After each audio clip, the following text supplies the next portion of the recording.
Okay, so I have achondroplasia. Achondroplasia is an autosomal dominant trait. It is a genetic mutation that happens mostly with people that have normal stature parents, and a lot of times people that have achondroplasia, if they try to have kids, if they have a partner with normal stature, they will have a 50% chance of having a normal statured child, and if they have a partner that also has achondroplasia, they will have a 25% chance of having a normal stature. So this is my Punnett square showing that. Okay, onto the second slide. This is about the FGFR3 gene. This gene is in the 4th chromosome, and what it does is it produces protein. And if that protein isn't produced correctly, or if it is absent or damaged, then it will not produce bones correctly. And with achondroplasia, people that have achondroplasia, their long bones in their arms and legs don't fully form because their growth plates are messed up. And it is from this gene, and it also has to do with collagen, and collagen creates muscle mass, and not having this muscle mass, it will make it harder on their bones, and it will compact them even more, and it pretty much turns their cartilage into bone, which is why it doesn't form correctly. Part 3, on with the bones not hardening and the growth plates not doing what they need to do. Ossification. Ossification is where your calcium hardens, and what this does is that the FGFR3 gene has a protein, and it is called fibroblast. And what fibroblast does is it makes collagen, and the collagen makes that cartilage into bone, and theirs does not do it correctly. And that's why their structure is different and their tissues are different. Okay, on to part 4. So achondroplasia is a sporadic mutation, which means it does not come directly from the parents. It is a sporadic mutation. And so someone that has that sporadic mutation genetics, that has that disorder like achondroplasia, it can be passed down to their children, because if they have achondroplasia, then they have that mutation, so they can pass it down. Something that can cause this sporadic mutation is advanced, like parent age, and just how your hormones change when you get older. Achondroplasia has a higher chance of killing children that are 0 to 5, although achondroplasia usually doesn't have any health problems besides problems with weight and ear infections.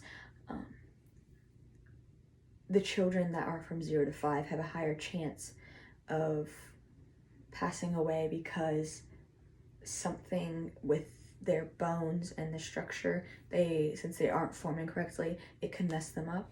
But once they get past that point, usually people with achondroplasia live a normal life. I mean, granted, they are still smaller in stature. They live a normal life. They can live up to be 100. The oldest person with achondroplasia lived to be 102, which is longer than most people with normal stature live. Okay, part 5. This is the history on achondroplasia. So, achondroplasia has been dated back to 4,000 years ago because they have ancient Egyptian art and they have people in writings talking about these type of people and how it was looked up upon and how it was a good thing and not a bad thing. And one of the people even said nature had graffitied with an ingenious mind, but the law had enslaved. He was endowed with a large head, bowed legs, and a large belly. And that is modern day symptoms or like ways that we detect achondroplasia because of that enlarged head and the smaller bones and the bowed legs.